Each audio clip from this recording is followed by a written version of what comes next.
इसके जो प्रूफ होते हैं वो बहुत ज्यादा इंपॉर्टेंट होते हैं, क्योंकि आपको बोर्ड एग्जाम में दो मार्क्स की पूछती जाती है। पहले 3 मार्क्स के पूछे जाते थे, मगर अब क्या है, बोर्ड जो है उसका लेवल थोड़ा घटा दिया, 3 मार्क्स में पूछे जाते हैं। इस वीडियो को बहुत अच्छे से देखिएगा तो सभी तरह के प्रूफ जो इरेशनल नंबर में पूछे जाते हैं वो आपका क्लियर हो जाएगा। तो देखिए, इरेशनल नंबर में जो क्वेश्चंस प्रूफ वाली होती है वो 3 टाइप के होते हैं, टाइप 1, टाइप 2, टाइप 3, 3 टाइप के होते हैं। पहला टाइप में क्या होगा कि आपको सिंगल रूट आपको मिलेगा, जैसे √2 हो गया, √3 हो गया, √5 हो गया, √7 हो गया, √11 हो गया, इस तरह के नंबर, ठीक है, आपको सिंगल रूट में आपको देगा और आपको साबित करने के लिए बोलेगा कि प्रूफ करो कि √2 is an irrational number, proof that √5 is an irrational number, ठीक है, सिंगल रूट होगा। तो अगर आप एक सीख जाइएगा तो बाकी बना लीजिएगा, उसी पैटर्न से बनेगा। तो इसमें से हम एक तो प्रूफ करके आपको दिखाएंगे। टाइप 2 में प्रॉब्लम कैसा होता है, तो टाइप 2 में आप देखेंगे, जैसे इसको देखिए, इसमें क्या है, एक पार्ट रैशनल है, दूसरा पार्ट इरेशनल है। हम आपको प्रॉपर्टीज अभी बताएं कि रैशनल और इरेशनल नंबर जब भी फंडामेंटल साइन से कनेक्टेड हो, the whole quantity is irrational number. In type 2 में आपको एक तरफ रैशनल का पार्ट देखने को मिलेगा, एक तरफ irrational, rational irrational, rational irrational, दोनों इनटू में कनेक्टेड है, रैशनल इरेशनल, यानी कि रैशनल इरेशनल कंबाइन करके आपको दिया जाएगा। और ये बहुत ही आसान प्रूफ होता है, 4-5 लाइन में बन जाएगा, बस थोड़ा सा आपको स्टेटमेंट देना होगा, ठीक है। चलिए, तो टाइप 2 समझ में आ गया, यानी कि 2 पार्ट आपको देखने को मिलेंगे, एक रैशनल का पार्ट होगा, एक इरेशनल का पार्ट होगा। तो इस तरह के क्वेश्चंस आप आसानी से देख के समझ सकते हैं कि वो टाइप 2 का प्रॉब्लम है। टाइप 3 में क्या होता है, टाइप 3 में देखिए 2 पार्ट है, लेकिन दोनों पार्ट में आप देखिए दोनों इरेशनल है। देखिए, ये भी इरेशनल, ये भी irrational, irrational irrational irrational irrational, यानी जितने भी नंबर यहाँ पर हमने लिखा है उसमें दोनों पार्ट इरेशनल नंबर कंसिस्ट कर रहा है, ठीक है। ये आपको समझ में आ गया कि जो टाइप्स ऑफ प्रॉब्लम्स होते हैं इरेशनल नंबर में जो प्रूफ करने के लिए आपको दी जाती है वो 3 टाइप के होते हैं, टाइप 1, टाइप 2, टाइप 3। टाइप 1 में अलग अलग रूट होते हैं, टाइप 2 में जो होते हैं रैशनल इरेशनल कंबाइन करके देता है, और टाइप 3 में क्या होता है, दोनों एक तरफ रूट होते हैं, दूसरा तरफ भी रूट होते हैं, यानी कि दोनों रूट के फॉर्म में होते हैं। अब इसको हम लोग प्रूफ करेंगे, तो आइए √2 को हम लोग इरेशनल साबित कर रहे हैं, ठीक है। तो देखिए, √2 को इरेशनल साबित करने के लिए हम लोग क्या करेंगे, जाहिर सी बात है, दुनिया में जितने भी रियल नंबर होते हैं 2 ही तरह के होते हैं, या तो वो रैशनल के कैटेगरी में होंगे या तो वो इरेशनल के कैटेगरी में होते हैं, ठीक है। अब देखिए, √2 को हमको इरेशनल साबित करना है, तो उसको डायरेक्ट इरेशनल तो मान नहीं लेंगे। अरे भाई, किसी चीज को साबित करने देगा, आप उसको डायरेक्ट मान लोगे इरेशनल नहीं, तो हम इसको क्या मान लेते हैं, रैशनल नंबर मान लेते हैं। कॉन्ट्राडिक्शन की शुरुआत करती है, हम इसको क्या मान लेंगे, रैशनल नंबर। और रैशनल नंबर मानकर हम इसमें प्रोसेसिंग करेंगे कि अगर ये वाकई में रैशनल नंबर है तो रैशनल नंबर की प्रॉपर्टी से इसको मैच खाना चाहिए। तो आइए, तो सबसे पहले हम इसको रैशनल नंबर मान लेते हैं। Let √2 is equal to p/q where p and q are coprime, where p and q are coprime. अब देखिए, इस स्टेटमेंट का क्या मतलब, इस स्टेटमेंट का मतलब है कि √2 को हम p/q फॉर्म मान रहे हैं। मतलब p/q फॉर्म का मतलब क्या है, अरे रैशनल नंबर भाई, तो √2 को हम क्या मान रहे हैं, रैशनल नंबर। अगर हम √2 को इज इक्वल टू p/q लिख दिया, इसका मतलब रैशनल नंबर मान रहे हैं इसको। भाई, अगर आप इसको रैशनल नंबर मान रहे हो तो स्टैंडर्ड फॉर्म ही ना लिखोगे, 3 नहीं ना लिख दोगे, √2 को 3 रैशनल नंबर मानोगे क्या, √2 को 2 रैशनल नंबर मानोगे क्या, नहीं ना। हम उस तरह का रैशनल नंबर मानेंगे जो स्टैंडर्ड फॉर्म है। तो जितनी भी रैशनल नंबर उसका स्टैंडर्ड फॉर्म क्या होता है, p/q, ठीक है। √2 को एक रैशनल नंबर माने हैं, कैसा रैशनल नंबर माने हैं, स्टैंडर्ड फॉर्म वाले रैशनल नंबर माने हैं जो कि को-प्राइम है, ठीक है। अब इसमें प्रोसेसिंग करना चालू करते हैं। ये याद रखिएगा, ये बिल्कुल याद रखिएगा कि √2 को हमने p/q माना, रैशनल नंबर माना, और p and q जो है वो को-प्राइम है। p and q को 1 के अलावा कोई और नहीं काट रहा है। ये आप अगर भूल गए तो आप इसके प्रूफ को नहीं समझ पाइएगा, ठीक है। आगे बढ़ते हैं। अब देखिए, हम लोग स्क्वायरिंग करते हैं, स्क्वायरिंग बोथ साइड्स। जाहिर सी बात है, मैथ्स में ये रूल है, आप स्क्वायरिंग कर सकते हो, मैथ्स के अगेंस्ट नहीं है, ठीक है। दोनों तरफ स्क्वायरिंग कर देते हैं, तो √2 पे स्क्वायर और इधर भी हम कर रहे हैं स्क्वायर, ठीक है। तो √2 का स्क्वायर क्या हो जाएगा, 2, स्क्वायर स्क्वायर रूट कैंसिल हो जाते हैं, दोनों पे स्क्वायर है तो p² / q²। इसको क्रॉस मल्टीप्लीकेशन कर दीजिएगा, इसके नीचे कुछ नहीं है तो 1, क्रॉस मल्टीप्लीकेशन करेंगे तो 1 × p² और 2 × q², 2q²। ये देखिए, क्लास 10th में रियल नंबर में एक टॉपिक था आपका यूक्लिड्स डिवीजन लेमा, जिसको डिलीट कर दिया सीबीएसई ने। सिर्फ आपको फंडामेंटल थ्योरम ऑफ अरिथमेटिक ही पढ़ना है, जिससे रिलेटेड सारे क्वेश्चंस पढ़ना है, ठीक है। अब देखो, आप लोग लोअर क्लासेस में पढ़े होंगे, क्या पढ़े होंगे कि जो डिविडेंड होता है वो किसके बराबर होता है, divisor into quotient plus remainder के बराबर होता है। ये शायद लोअर क्लासेस में आपने पढ़ा होगा, नहीं समझ में आया, ठीक है। आइए समझते हैं। जैसे मान लेते हैं 2 को आप 9 से डिवाइड करते हो, तो 2 4 जा 8 1। आप किसी भी नंबर को किसी से डिवाइड करते हो तो ये जो नंबर है जो 9 को डिवाइड कर रहा है इसको डिवाइजर बोलते हैं, 9 जो डिवाइड हो रहा है उसको डिविडेंड बोलते हैं, और 4 को कोसेंट सभी बच्चे जानते हैं, और r इज ए रिमाइंडर। समझ में आ रहा है, मतलब इन चारों के बीच में एक रिलेशन होते हैं। तो आइए, अगर हम इस चीज को लिखना चाहते हैं इस फॉर्म में तो कैसे लिखेंगे, 9 इज इक्वल टू 2 × 4 + 1। अच्छा, मान लेते हैं एक और डिवाइड दिखाते हैं आपको। 2 से अगर हम मान लेते हैं 16 को डिवाइड करना है, 2 8 जा 16, बचा रिमाइंडर 0। इसको कैसे लिखेंगे, इसी फॉर्मेट में। तो डिविडेंड कितना है, 16 इज इक्वल टू डिवाइजर की जगह पे 2 और कोसेंट की जगह पर 8 और रिमाइंडर की जगह पर 0। इसको देखिए, इसको देखिए, इन दोनों को देखिए। इन दोनों को देखकर आप क्या नोटिस कर रहे हैं? आप ये नोटिस कर रहे हैं कि जो यहाँ पे डिवाइजर है वो 9 को पूरा नहीं काटा है, कंप्लीट नहीं काटा है, क्योंकि रिमाइंडर आपको 1 दिख रहा है। लेकिन यहाँ पे देखिए, यहाँ पे जो डिवाइजर है 2 वो 16 को पूरा काट दिया है, क्योंकि यहाँ रिमाइंडर 0 आ रहा है। तो हम यहाँ पे बोल सकते हैं कि 2 is a factor of 16, but इस वाले केस में नहीं बोल सकते हैं कि 2 इज ए फैक्टर ऑफ 9। अब यही कंसेप्ट यहाँ पे लगाइए, इस वाला चीज को इससे मिलाइए। ये देखिए, डिवाइजर की जगह पे क्या दिख रहा है 2, डिविडेंड की जगह पे क्या दिख रहा है 16, और कोसेंट की जगह पर क्यू स्क्वायर, और रिमाइंडर देखिए यहाँ कुछ है नहीं है, नहीं है मतलब 0। इसका मतलब ये जो स्टेटमेंट यहाँ पे आप देख रहे हो, इस स्टेटमेंट का मतलब ये है कि 2 जो है वो पी स्क्वायर को कंप्लीटली डिवाइड कर दे रहा है। हम लिख सकते हैं here 2 divides P square completely, या 2 कंप्लीटली डिवाइड्स पी स्क्वायर, कैसे भी लिख सकते हैं आप, ठीक है। अब देखिए, अगर 2 पी स्क्वायर को काट देगा तो 2 पी को भी काट देगा, जाहिर सी बात है। तो हम यहाँ पे लिख सकते हैं therefore 2 is a factor of P. अगर 2 पी स्क्वायर को कंप्लीटली काट दे रहा है, 2 पी स्क्वायर का फैक्टर है, तो 2 पी का भी फैक्टर होगा ना भाई, अभी हम आपको बताएं, ठीक है। अब आगे बढ़ते हैं। अब देखिए, 2 जो है इस p का फैक्टर है। अगर 2 इस p का फैक्टर है, इसका मतलब 2p को कंप्लीट काट के रिमाइंडर क्या ला रहा है 0 ला रहा है, यही मतलब है। यानी 2 अगर p का फैक्टर है तो 2p को काट के रिमाइंडर 0 ला रहा है। अब बताओ 2p को किससे काट के रिमाइंडर 0 ला रहा है? किसी ना किसी से तो काटेगा ना भाई, क्वेश्चन कुछ ना कुछ तो होगा ना। सर p ही नहीं पता है तो कैसे पता चलेगा कि किससे काटा है? तो देखो किससे काटा है, जब पता नहीं है तो वेरिएबल यूज करो ना भाई। अरे भाई, जहां जो चीज पता नहीं होता हम लोग वेरिएबल का इस्तेमाल करते हैं। वेरिएबल दुनिया में बना किस लिए बेटा? इसलिए तो बना है, ठीक है। तो हम लोग इसको c से मान लेते हैं कि 2c से काटा है, p को रिमाइंडर 0 है। अब इसको, ये जो फॉर्मेट दिख रहा है, इस फॉर्मेट को हम लोग इस फॉर्म में लिखेंगे, ठीक है। ये इस फॉर्मेट में लिख देंगे। डिविडेंड की जगह पे क्या है देखिए p, डिवाइजर की जगह पे 2 और कोसेंट की जगह पे c, और रिमाइंडर प्लस 0 लिखेंगे। अच्छा, यहाँ पर हम माने हैं, क्या माने हैं? माने, क्योंकि c कोसेंट को हम लोग माने हैं, कोई r मान सकते हो तो कोई t मान सकते हो, जो वेरिएबल मान सकते हो, ठीक है। आगे देखते हैं। अब देखिए, फिर यहाँ पे प्रोसेसिंग करता है, फिर हम लोग क्या करेंगे स्क्वायरिंग बोथ साइड्स, फिर से हम लोग यहाँ पर स्क्वायरिंग करेंगे, ठीक है। अब देखिए, दोनों तरफ स्क्वायरिंग करेंगे तो हमें रिजल्ट क्या मिलेगा, p square is equal to 4c square, 2 का स्क्वायर 4, c का स्क्वायर c स्क्वायर। अब देखिए, हम लोग क्या करेंगे, ये जो पी स्क्वायर है इस वाले वैल्यू को यहाँ से लेकर आएंगे, इसको इक्वेशन आप दे सकते हो 1 मान सकते हो।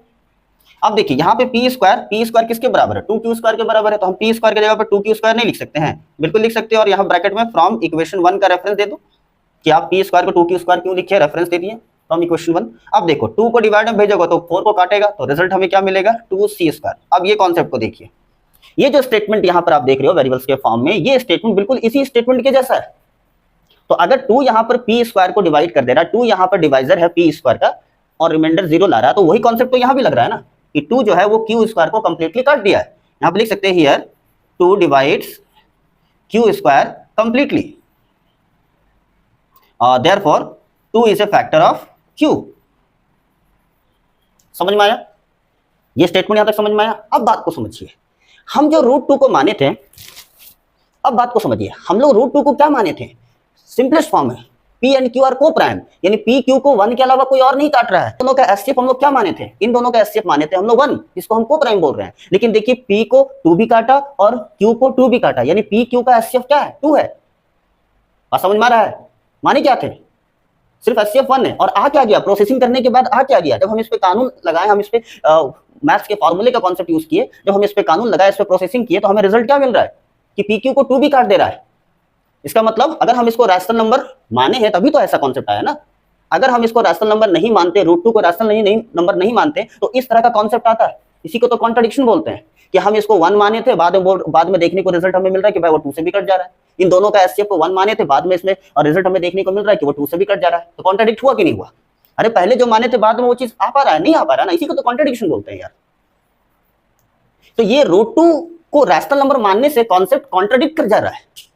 रूट 2 को रैशनल नंबर मानने से ये कॉन्सेप्ट हमारा कॉन्ट्रडिक्ट कर गया। इसका मतलब ये रैशनल नंबर है, ये रैशनल नंबर है ही नहीं है। ये कैसा नंबर होगा, ये रैशनल नंबर होगा भाई। अगर हम इसको रैशनल नंबर मान रहे हैं तो मेरा कॉन्सेप्ट कॉन्ट्रडिक्ट कर जा रहा ना भाई। जब कॉन्सेप्ट कॉन्ट्रडिक्ट कर गया तो उसको उस चीज कैसे मान सकते हो?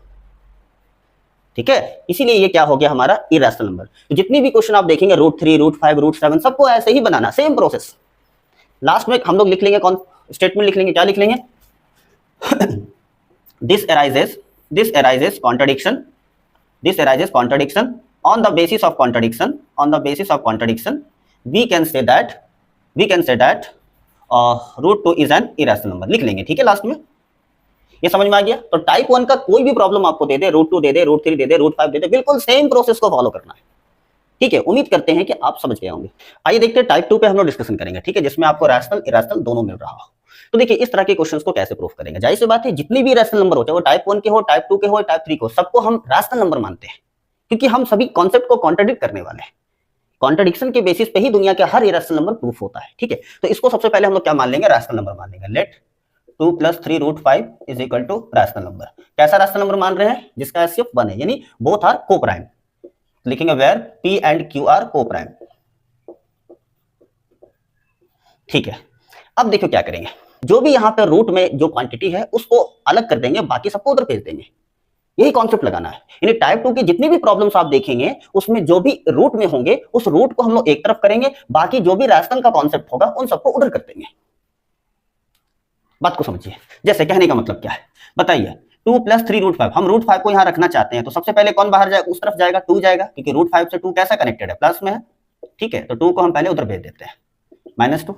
यहां पर आप क्या ले लोगे, एलसीएम लोगे, क्योंकि यहाँ फ्रैक्शन में है। पहले यहाँ एलसीएम लोगे तब 3 को भेजोगे डिवाइड में, तो गलत हो जाएगा। यहाँ एलसीएम ले लो, तो Q का एलसीएम Q होगा, P - 2Q, cross multiplication, LCM लेना सबको आता है, तो 3 √5 हो गया। अब बताइए √5 अगर हमको निकालना है तो 3 के साथ √5 क्या रिलेशन बना रहा है, मल्टीप्लीकेशन में, तो 3 को तो डिवाइड में भेज देंगे, तो जो डिवाइड में जाता है वो नीचे वाले से मल्टीप्लाई हो जाता है, ठीक है। अब देखिए हमने यहां से रूट को अलग कर दिया और बाकी जो भी यहाँ पे रैशनल नंबर था, जो भी रैशनल कॉन्सेप्ट है, उन सभी को उधर भेजे। अब मेरे को बताइए P/Q कैसा नंबर है, रैशनल नंबर। हम 2 को उधर भेजें तो रैशनल रैशनल अगर आपस में माइनस करोगे तो रिजल्ट क्या मिलेगा, रैशनल।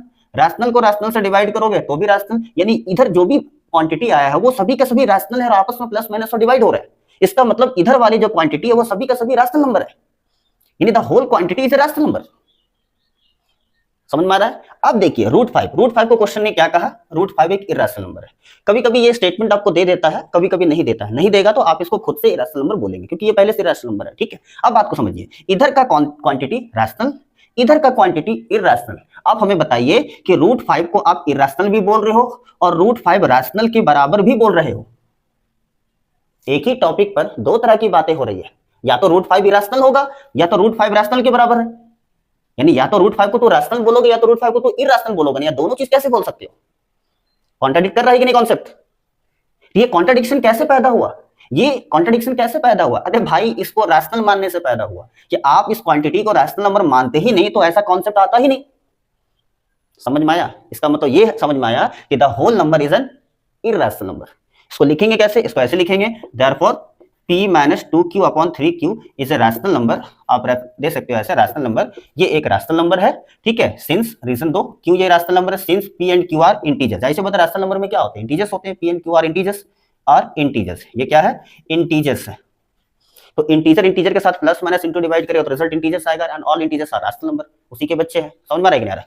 आगे देखो, and √5 is an irrational number.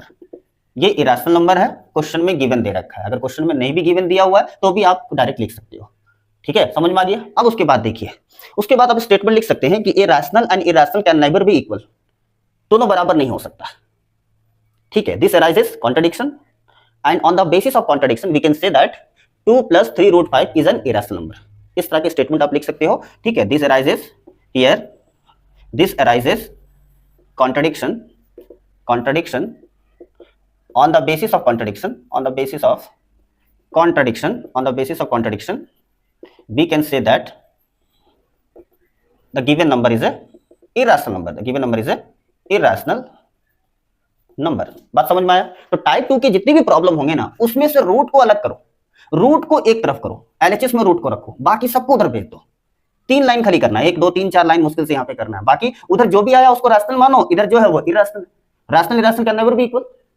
This arises contradiction. On the basis of contradiction, we can say that the given number is an irrational number। समझ में आ गया। आइए टाइप 3 का क्वेश्चन करते हैं, उसको भी धुआं कर देंगे। इसको जो है हम लोग टाइप 2 के फॉर्मेट में लेकर आएंगे, इसको थोड़ा सा सॉल्व करके टाइप 2 के फॉर्मेट में लेकर आएंगे। और टाइप 2 का कॉन्सेप्ट अभी बताया मैं आपको, रूट अलग कर दो, रैशनल अलग कर दो, ठीक है। आइए इसको बनाते हैं।